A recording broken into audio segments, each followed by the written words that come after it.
Today we will discuss our rule number third.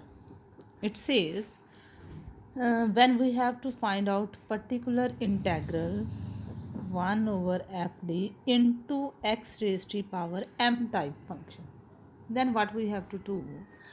अभी m के ऊपर भी क्या कंडीशन है? It is a positive integer, m is a positive integer. Fine.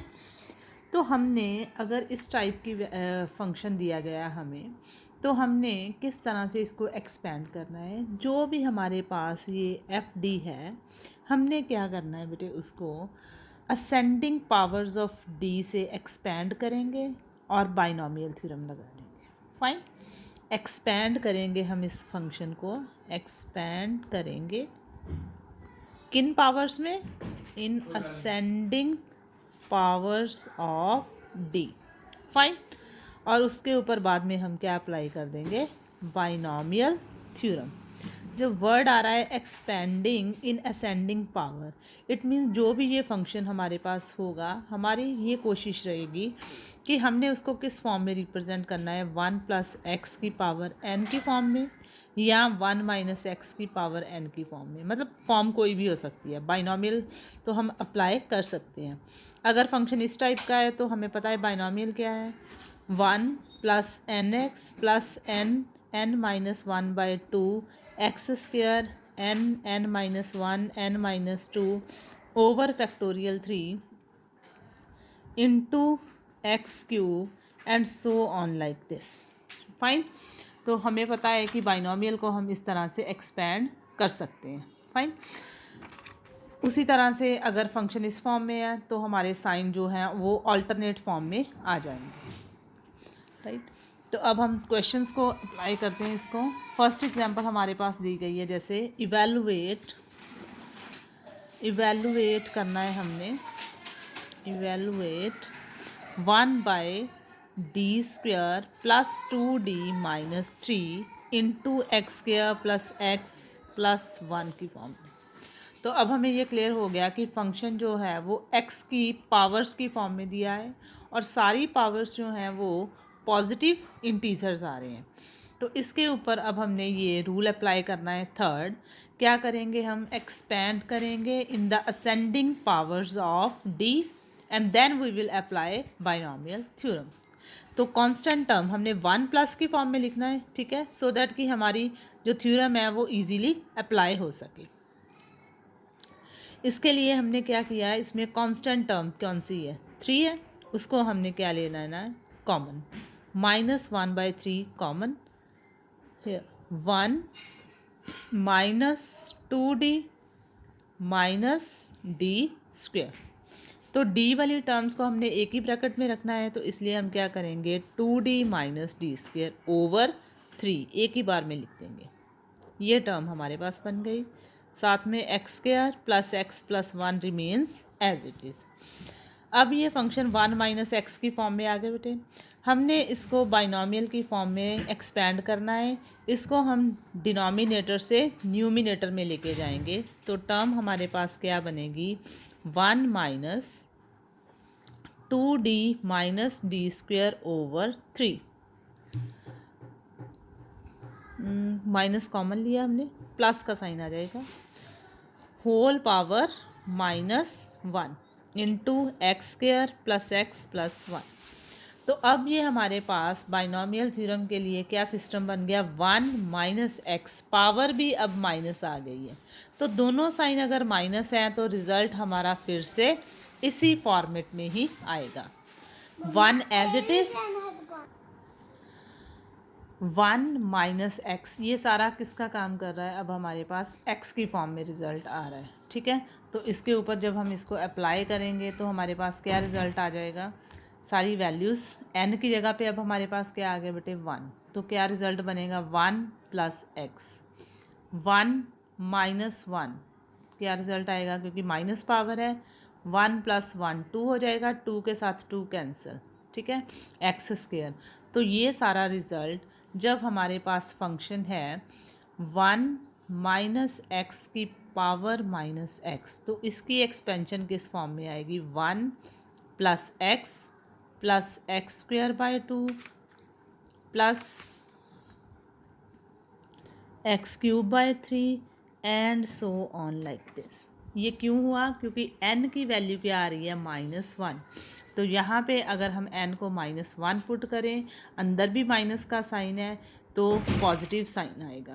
1 plus x square by 2, x cube by 3 and so on like this. ये सारी values आ जाएंगी। Fine, factorial 2 और 2 लिखो, one and the same thing. Symmetry के लिए हमने इसको factorial form में रिप्रेजेंट करा है। तो अब हमारे पास ये सारी टर्म बन गई है। x की जगह पे अब हमने क्या रिप्लेस कर देना है? 2d plus D square by 3। What we will get? -1/3 as it is, 1 plus D क्या आ रहा है? D square over 3 plus x square by 2। What is x here?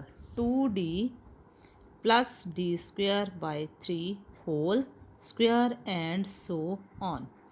बाहर वाली bracket as it is x square plus x plus 1।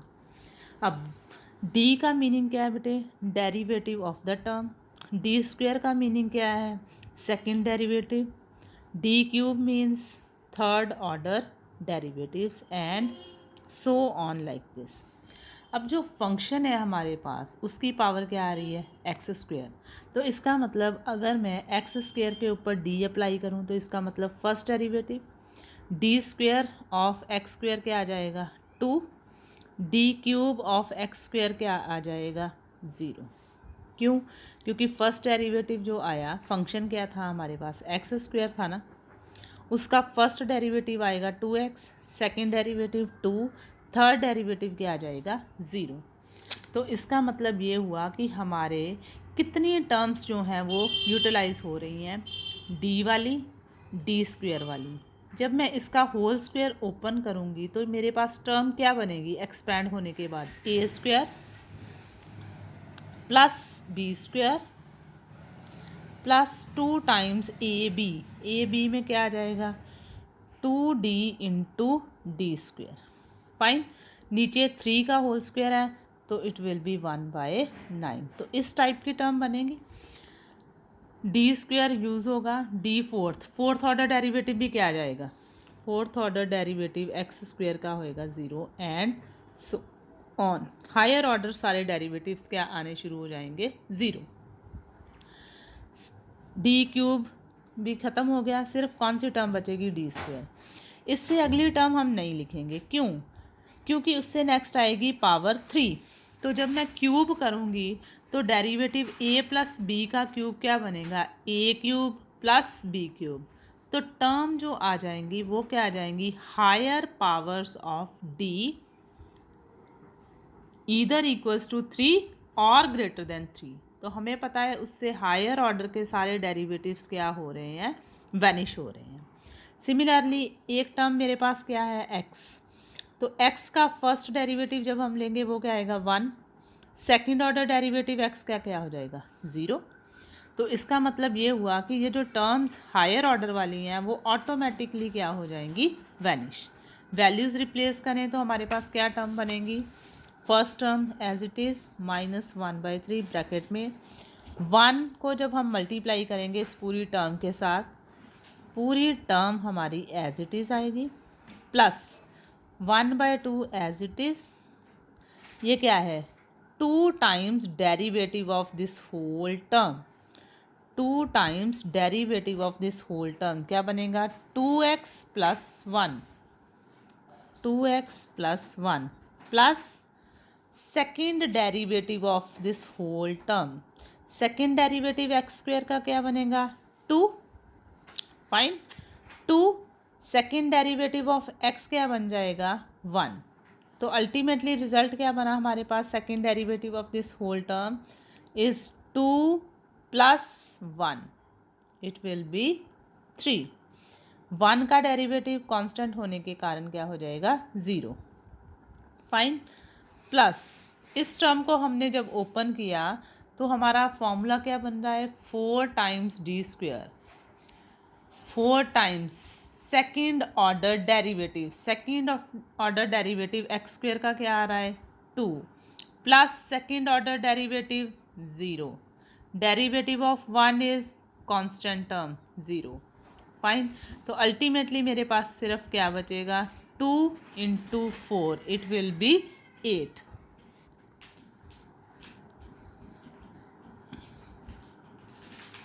तो ये हमारा सारी टर्म्स को, अगर आपको इस तरह से डिफ़िकल्ट लग रहा है तो आप इसको इस तरह से भी लिख सकते हो. 2 times D means 2 times derivative of this whole term, उसको separately, plus second order derivative of this whole term. मतलब ब्रैकेट्स को ओपन अगर आप नहीं करना चाहते हो तो you can rewrite it as 2 times derivative of X square plus x plus one plus second order derivative of X square plus x plus one. Answer हमारा सेम आएगा. ये आपकी चॉइस है कि आपने उसको किस तरह से लिखना है. नेक्स्ट सिमिलरली इस टर्म के लिए भी हमारे पास जो रिजल्ट आया वो क्या आया, ब्रैकेट के बाहर क्या है, 1/9 4 times double derivative of whole term x square plus x plus one. Fine. तो मैंने अब आपको एक्सपेंडेड फॉर्म में लिख दिया है. Second order derivative of X square it is 2. 2 × 4 it will B 8/9, क्योंकि सेकेंड ऑर्डर डेरिवेटिव एक्स का 0, 1 का 0. तो अल्टीमेटली आपके पास ये क्या बन जाएगा, ये सारी की सारी टर्म एज इट इज़. इसको हमने जब एक्सपेंड किया 2 के साथ 2 कैंसिल हो जाएगा, 3/2 आ जाएगा, इसका 2 आ जाएगा, 4 × 2 8/9. तो सॉल्व करने के बाद हमारा सारा आंसर जो है वो क्या बन जाएगा, -1/3 x square plus x plus one plus 2 के साथ 2 cancel, 2x plus one plus 3/2 plus 8/9. तो ब्रैकेट को हम सॉल्व करेंगे. x plus 2x it will B 3x. 1 + 1 2, 2 + 3/2 5/2 plus 8/9. Solve करके हमारा आंसर जो है वो किस फॉर्मेट में चला गया, 1/3 x square plus 3x plus 29/9. LCM लेने के बाद एक टर्म, दो टर्म, 3 और 4. फाइन. तो ये हमारा सारा सिंपल क्वेश्चंस हैं. बस आपने इसकी कैलकुलेशन को बहुत ही आराम से और ध्यान से करना है. अगर आप इसको प्रैक्टिस नहीं करोगे तो सिंपल चीज़ भी जो है वो क्या हो जाएगी, कॉम्प्लिकेटेड फॉर्म में आ जाएगी. अभी हम सेकंड एग्जांपल करते हैं, उससे आपको और ज़्यादा क्लैरिटी हो जाएगी. ठीक है. सेकंड एग्जांपल क्या कह रही है हमारे पास, एग्जांपल सेकंड सेज सॉल्व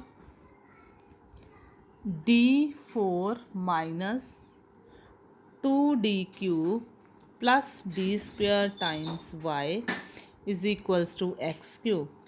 अब देखो बेटे, इस फॉर्म में जो पिछला क्वेश्चन था उसमें तो सिर्फ उसने बोला था इवेलुएट दिस, सिर्फ पर्टिकुलर इंटेग्रल बोलने के लिए कहा था. अब इस क्वेश्चन में ये जो फॉर्म दी गई है, ये कौन सी फॉर्म गिवन है, हमें सिंबॉलिक फॉर्म गिवन है. तो इसका मतलब हमारा टोटल सोल्यूशन किस तरह से आएगा, एक्सेलरी इक्वेशन को सॉल्व करने के बाद.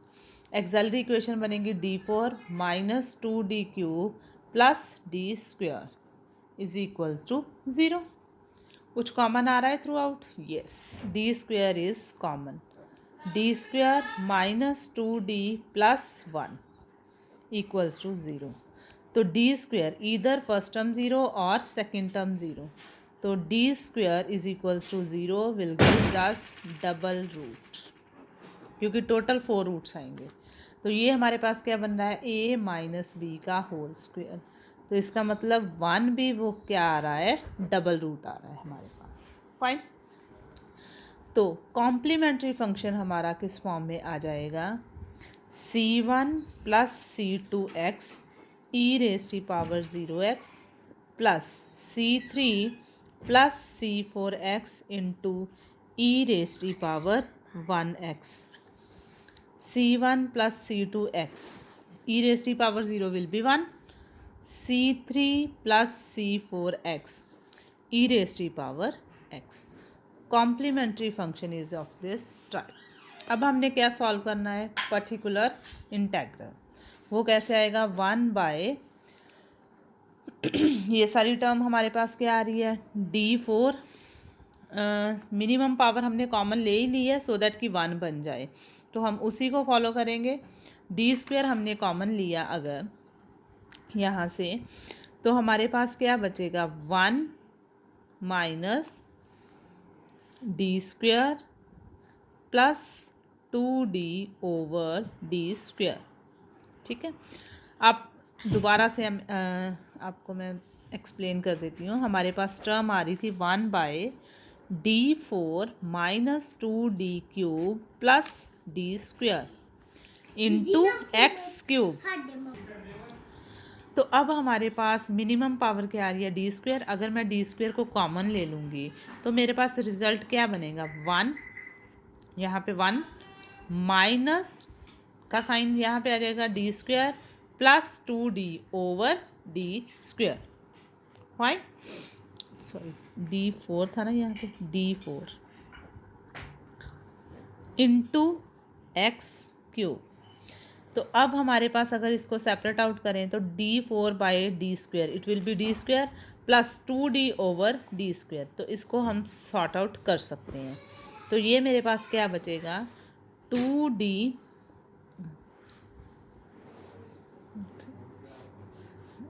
1 ओवर डी स्क्वायर कॉमन, अंदर हमारे पास टर्म बची 1 minus of 2d minus D square into x cube, right. अब इसको हम न्यूमिनेटर में लेके जाएंगे तो टर्म क्या बचेगी, 1/d² into 1 minus 2d minus D square, 2d cube, 1 minus 2d minus D square whole power -1 into x cube. तो फिर से हमारे पास ये बाइनोमियल किस फॉर्म में आ गई, 1 माइनस एक्स की power -1। So it will B 1 plus x square plus x cube. Fine, तो वो सारी टर्म्स अब हमने यहाँ पे एक्सपेंडेड फॉर्म में लिखनी है, 1 plus x square plus x cube and so on. 1/d² as it is, 1 plus x square. जब मैं इसका स्क्वायर करूँगी तो क्या बनेगा, a² plus b² minus 2 times ab 4d³ plus x cube. जब मैं इसका क्यूब करूँगी a³ माइनस b³। क्या फॉर्मूला बनेगा, a माइनस बी का cube, a minus B cube is equals to a³ minus b³ minus 3 times ab into a minus b। तो expand करने के बाद रिजल्ट क्या बनेगा, a³ minus b³ minus 3a² plus 3ab²।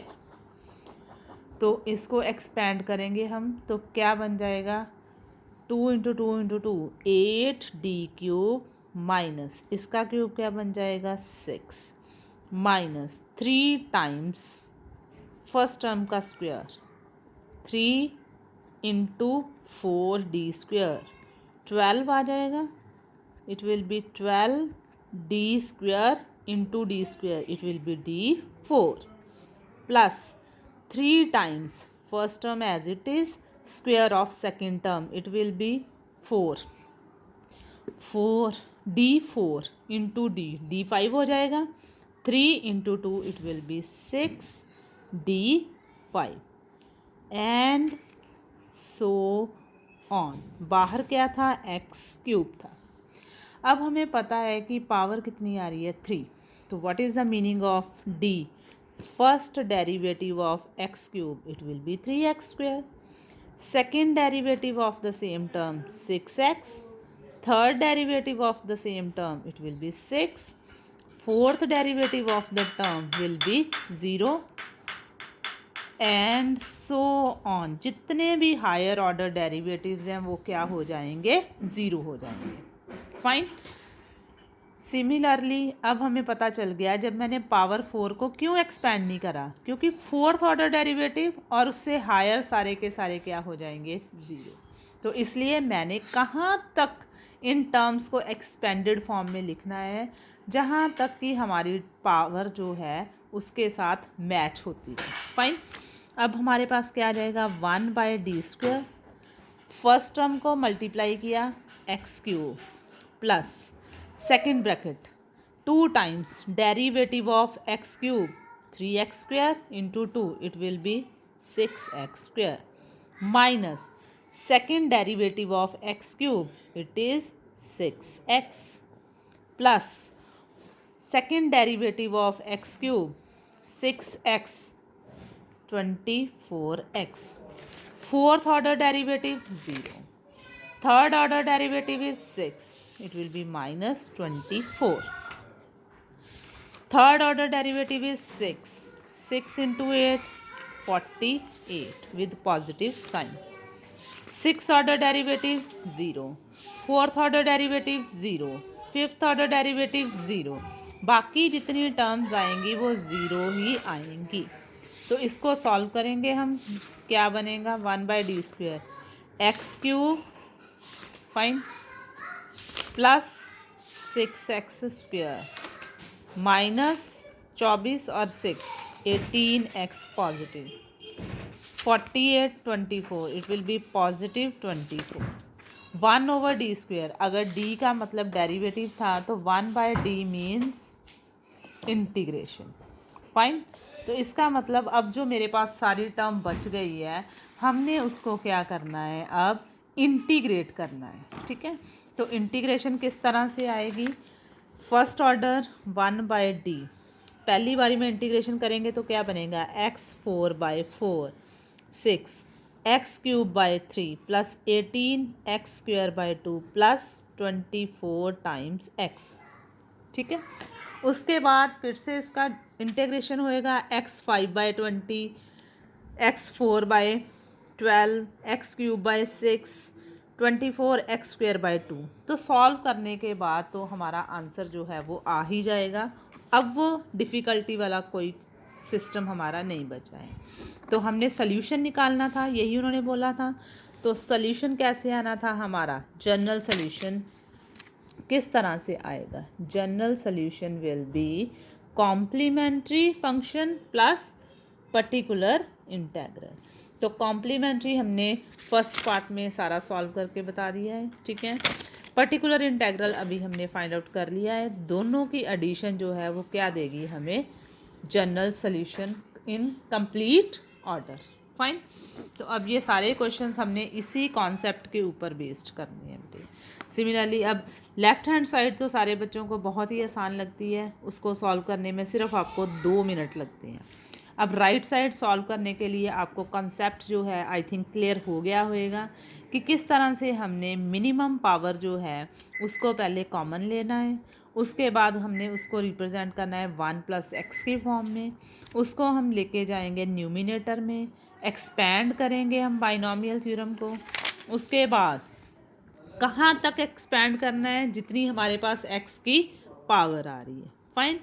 तो उसके अकॉर्डिंगली d का मतलब डेरिवेटिव है और 1/d का मीनिंग हमारे पास क्या है, इंटीग्रेशन। तो कंप्लीट सॉल्यूशन कैसे आएगा, complementary function plus particular integral. तो आई होप सारे बच्चों को ये क्लैरिटी हो गई होएगी कॉन्सेप्ट की।